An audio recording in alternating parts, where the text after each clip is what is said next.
저는 평범한 집에서 자라왔어요. 부모님의 소득도 평균 수준인데 부모님이 엄청 절약을 잘하시는 스타일이라 모아둔 목돈이며 투자 개념으로 보유하고 계신 부동산은 조금 있어요. 어렸을 때는 집이 가난한 것도 아닌데 모든 부분에서 절약하시려는 부모님을 보고 유난이다 생각한 적도 있지만 커서 보니 부모님이 노후를 위해 현명하게 살아오셨구나 하는 생각이 들어요. 남편은 성격도 저랑 잘 맞고 다정하고 직업도 나름 안정적입니다. 공무원이에요. 엄청나게 매력적이고 잘생겼다는 아니지만 외모도 제 취향으로 괜찮게 생겼고 배려심 많은 모습이 좋았어요. 딱 한 가지 빼고는 다 마음에 들었죠. 바로 남편이 과할 정도로 돈을 아낀다는 거였는데요. 앞서 말했듯 저희 부모님이 절약하는 차원이랑은 조금 다른 방식이에요. 저희 부모님은 아낄 수 있는 부분을 아끼고 합리적으로 소비하려는 방식이 강하다면 이 사람은 돈 계산을 너무 칼같이 한다는 게 문제랄까요? 연애 때도 그랬습니다. 만난 지 얼마 안 됐을 때 일이었어요. 데이트를 하려고 식당에 갔는데 보통 돈 없는 학생도 아니고 그 나이 때 사람이 아는 사람 소개로 만나서 데이트하는 거면 한쪽이 전부 계산하거나 번갈아 가면서 계산하는 게 일반적이잖아요.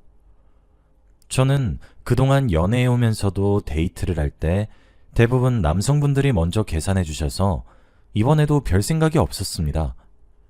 식사를 마치고 나서 제가 화장실 다녀온 사이에 그 남자가 먼저 성큼성큼 카운터로 가길래 아, 이번에도 그런가 싶었습니다.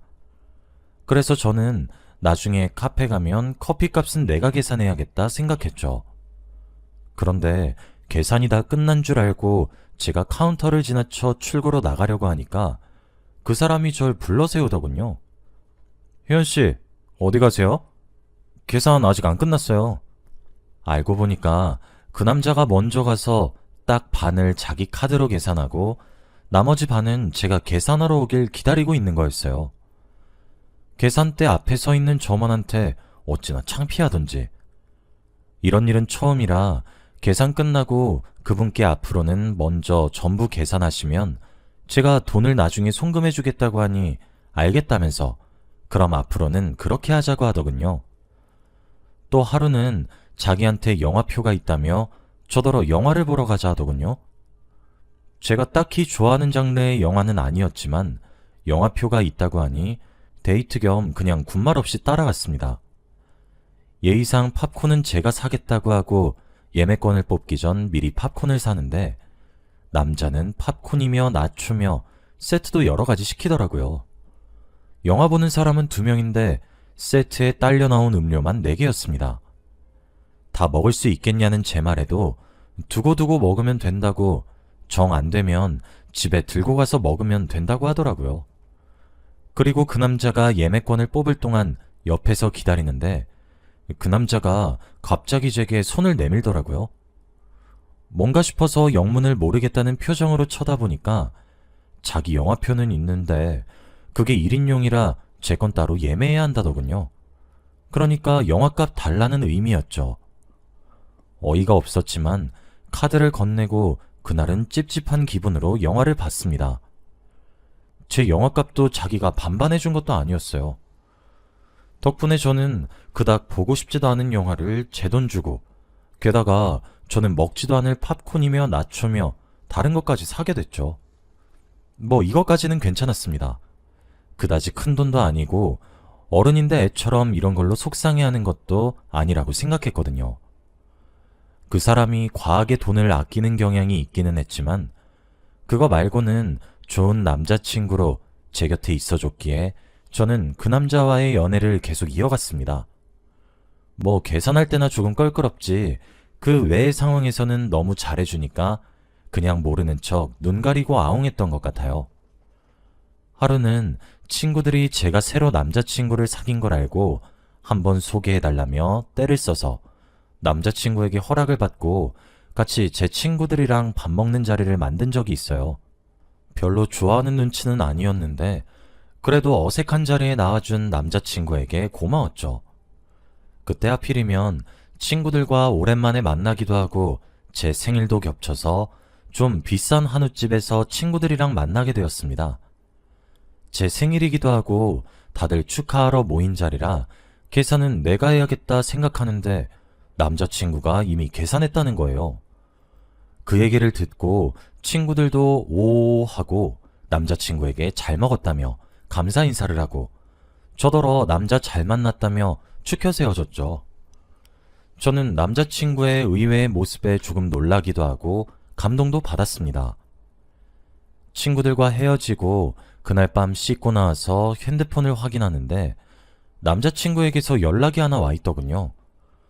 뭔가 싶어 확인해보니 고깃집 결제 내역을 저한테 보내면서 총 57만 9,850원이 나왔는데 자기랑 반반해서 28만 9,925원 보내주면 된다고 하는 겁니다. 제가 당황해서 아까 자기가 산다고 하지 않았냐고 물으니까 그때는 제 친구들 다 있는 상황이라 제 기세워주려고 했던 말이고 계산은 철저하게 해야 한다고 말하는 겁니다. 어이가 없어서 그 사람이 알려준 대로 돈을 송금하니까 다시 카톡이 오더군요. 5원 빠졌는데 생일이니까 봐줄게 하고 장난스러운 표정의 이모티콘과 함께 보낸 카톡이었습니다. 너무 작은 단위이다 보니 송금 과정에서 제가 까먹고 그냥 보낸 것 같은데 그런 식의 메시지를 보니까 진짜 5원까지 보내라고 돌려 말하는 카톡인지 아니면 자기가 센스 있다고 느끼는 건지 조금 당황했습니다. 그 일로 조금 마음이 상해서 남자친구에게 솔직하게 털어놓았습니다. 솔직히 사귀는 사이에 이런 식으로 돈 계산하는 거 좀 이해가 안 가. 난 친구들 만날 때도 이렇게 돈 계산 안 해. 서로 사주려고 하지. 내가 너한테 다 사달라고 하는 일도 없을 텐데 꼭 이렇게까지 해야 해? 제 얘기를 가만히 듣던 남자친구가 그제야 입을 열더군요. 남자친구는 진지한 얼굴로 제게 자기 집안 사정을 털어놓았습니다. 사실 나 어렸을 때부터 우리 집이 좀 많이 어려웠어. 지금도 그렇고. 그래서 없는 집에서 자라다 보니까 돈에 집착하게 되고 욕심이 많아진 것 같긴 해. 앞으로는 조금 더 신경 써볼게. 알고 보니 남자친구는 어려운 집에서 자라며 가난 때문에 살아오면서 서러운 일이 많았었나 봐요. 솔직하게 자기 사정을 털어놓으며 씁쓸한 표정을 짓는데 제가 괜히 남의 아픈 상처 건드렸구나 싶어 도리어 미안해졌습니다. 풀 죽은 남자친구를 달래면서 괜찮다고 그런 일이 있었는 줄은 몰랐다고 말해주고 그날 일은 그렇게 마무리됐습니다. 그런 사정이 있다는 걸 알고 나니 돈 문제로 남자친구와 언쟁을 벌이는 건 일부러라도 피하게 되었습니다. 좋게 말하면 제가 이해하기로 마음먹은 거고 나쁘게 말하면 그냥 포기한 거죠. 아무튼 그 후로도 남자친구와 오래 사귀어오다 보니 슬슬 결혼 얘기가 나왔습니다. 뭐 남자친구의 계산적인 성격이 마음에 걸리지 않았다면 그건 거짓말이었지만 좋게 생각해서 어차피 한 가족이 될 거면 둘이 합심해서 돈 모으는 데도 좋을 거고 워낙에 꼼꼼한 성격이니 그런 건 저도 남자친구에게 보고 배울 점이라고 생각했습니다. 결혼 얘기가 나오면 남자친구의 계산적인 성격은 빛을 발하더군요. 뭐 저도 결혼은 확실하게 계산해서 하는 게 나중에 시댁 등살이나 뒤탈이 없겠다 싶어 동의했습니다. 둘 다 모아둔 돈이 넉넉하지는 않아서 어쩔 수 없이 신혼집을 구하는 과정에 저희 부모님 지원이 있었습니다. 결혼식 규모도 작은 마당에 예단 예물도 구시대적이니 그냥 생략하는 게 어떨까 싶어 남자친구에게 말하니 자기 엄마랑 얘기하라고 해서 예비 시모에게 제 의견을 전달하니 펄쩍 뛰더라고요. 아무리 집이 어렵다지만 예단 예물을 생략하는 건 그쪽에서 지금 우리 집을 아주 우습게 보고 있는 거 아니냐며 무시당하는 기분이라며 성을 내시더라고요. 결국 가구며 식장이며 결혼 비용은 반반을 해놓고 예단 예물은 또 저희 집이 부담하는 웃기는 상황이 되었습니다. 그래도 저희 부모님은 한 식구 될 사이인데 이런 걸로 처음부터 사돈 섭섭하게 하면 자기 딸 시집살이 힘들어질까봐 걱정되셨는지 별말 없이 다 준비해 주셨더라고요. 우여곡절 끝에 저는 그 사람과 결혼을 하게 되었습니다. 결혼하면 아예 같이 살게 되는 거니 남편이 된 그 사람의 과한 절약 정신이며 돈 욕심이 저한테도 좋은 쪽으로 작용할 줄 알았어요. 그런데 남편은 가족이라도 얄짤없다는 식으로 굴었습니다. 보통 제 주변 부부들을 보면 크게 두 가지로 나뉘더라고요. 남편이 아예 월급 통장을 맡겨서 아내가 돈 관리를 하는 집, 아니면 둘이 같이 벌어서 각자 일정 부분 생활비를 부담하고 나머지는 알아서 하는 식, 이렇게요. 그런데 저랑 남편은 달랐어요. 남편 성격이 그렇다 보니까 남편이 월급 통장을 저한테 맡기는 건 아예 기대도 안 했습니다. 그래서 둘이 생활비를 같이 부담하는 게 낫겠다. 이 정도면 남편도 공평하다고 생각하겠지 싶었습니다. 그런데 이 남자의 공평은 어떻게 생겨먹은 건지 결혼한 사이인데도 생활비도 각자 그때그때 자기가 필요한 건 자기 돈으로 사자고 하는 겁니다. 그래서 제가 만약 둘이 같이 필요한 건 어떻게 할 거냐 물으니 그때마다 반 나눠서 계산하면 되지 않냐고 하더군요. 어차피 그 똥꼬집 못 이길 걸 알아서 입 아플 바에 군말 없이 알겠다고 했습니다. 그랬더니 역시 저랑 잘 맞는다며 자기를 이해해주는 건 저뿐이라며 알랑방구를 끼더라고요. 그것도 그러려니 했어요. 그리고 저희의 신혼생활이 시작되었습니다. 세상에 이런 신혼이 있나 싶을 정도였어요. 보통 길 가다가 아니면 마트에 갔다가 가족이 좋아하는 거 보이면 별 생각 없이 사잖아요. 좋아해 주길 바라면서요. 아니면 피자나 대용량 냉동식품 같은 건 혼자서 다 먹기 양이 많으니까 가족이랑 같이 나눠 먹겠다는 생각으로 사잖아요. 저도 그런 생각으로 남편이 좋아하는 과자를 사와서 소파에 앉은 남편한테 건네주니까 대뜸 저한테 이렇게 말하는 겁니다. 이거 뭐야? 나 이 과자 내 돈 쓰면서까지 먹고 싶진 않아. 너무 뜻밖의 말에 그게 무슨 소리냐고 되물으니까 남편이 이렇게 답했습니다. 이거 마트에서 당신이 사온 거니까 내가 먹으려면 당신한테 돈 내야지. 남편의 말을 듣고 어안이 벙벙해졌어요. 저런 사고방식은 어디서 나오는 건지 도저히 알다가도 모르겠더라고요.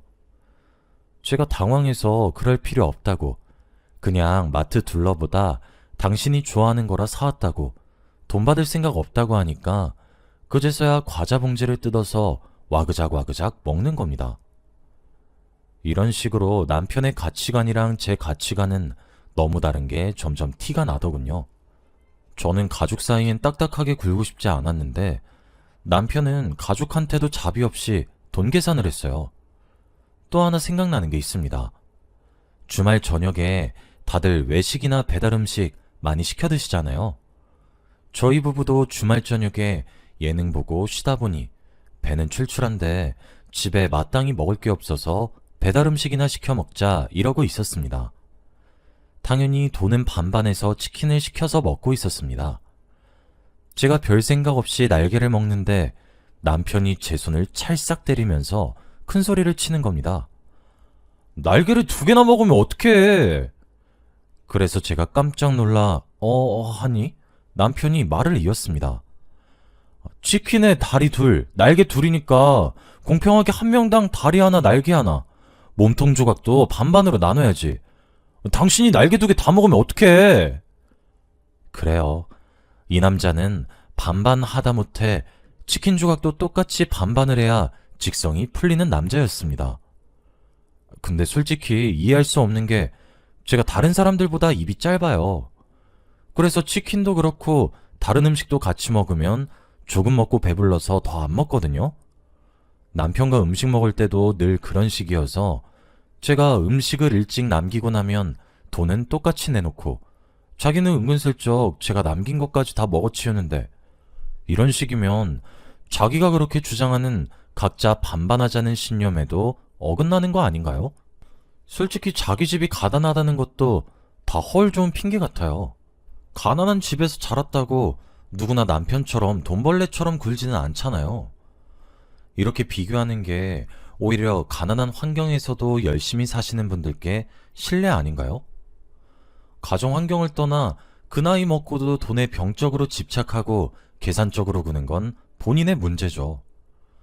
차마 쪽팔려서 친구한테는 말 못하겠고 가끔 친언니에게 전화로 이런 일이 있었다고 남편 얘기를 하면 친언니는 경악하면서 세상에 무슨 그렇게 쪼잔한 남자가 다 있냐며 놀라더군요.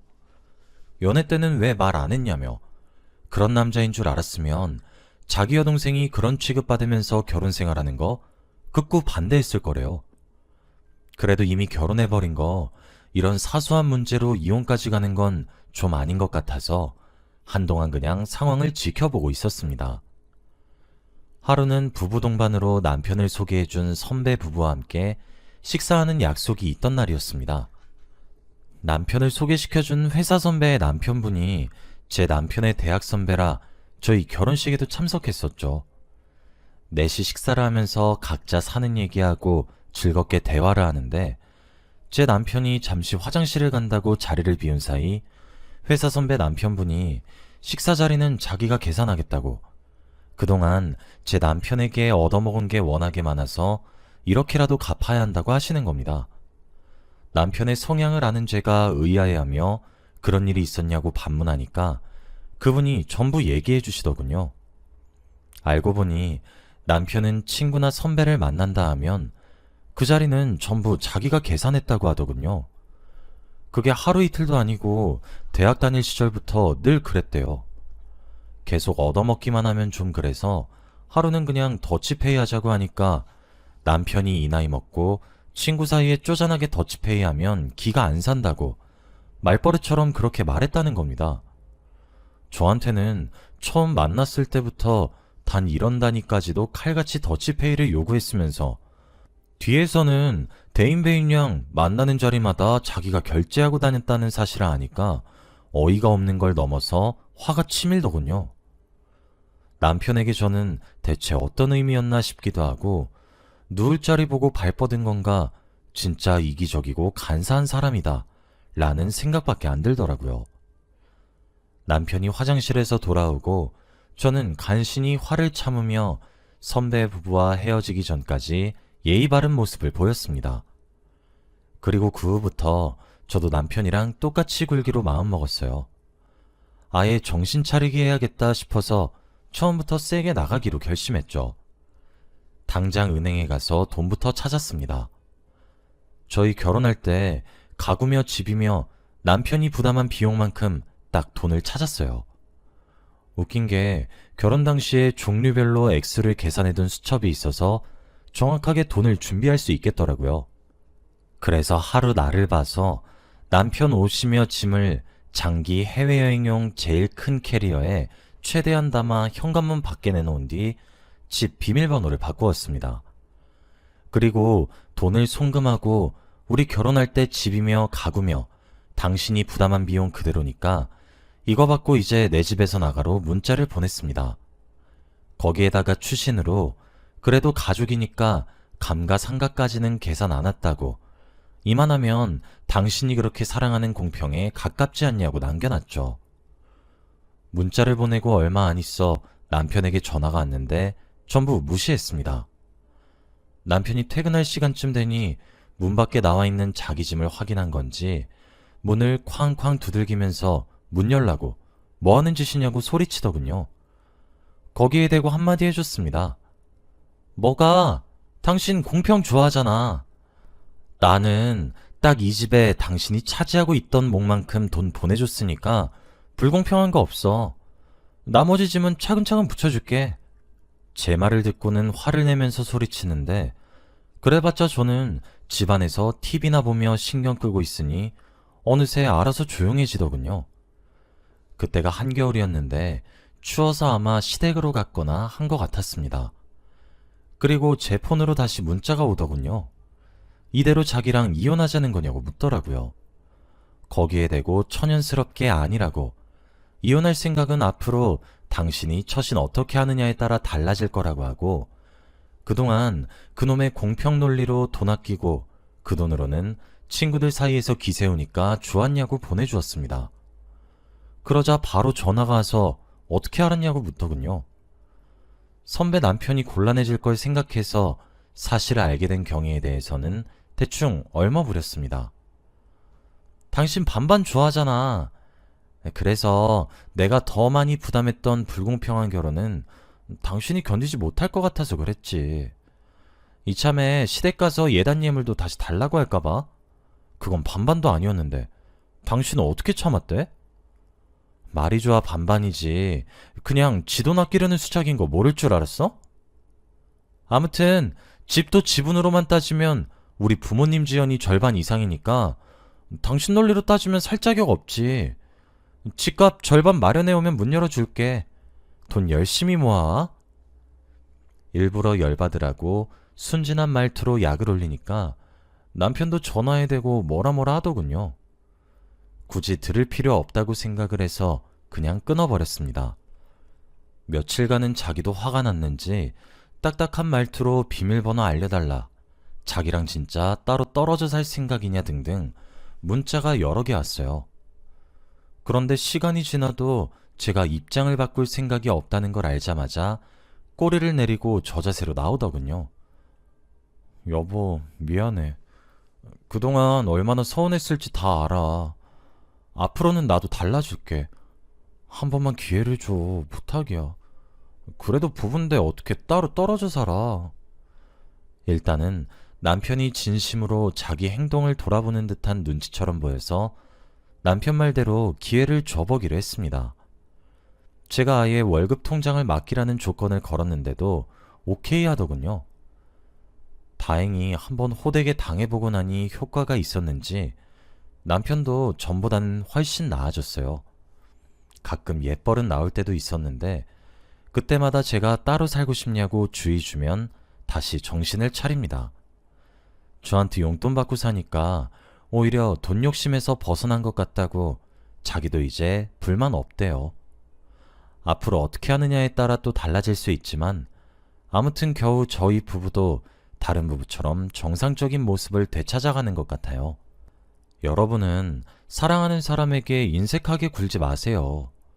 괜히 인색하게 굴었다가 아예 사람이 떠나게 될 수도 있습니다. 저의 사연 들어주셔서 감사합니다.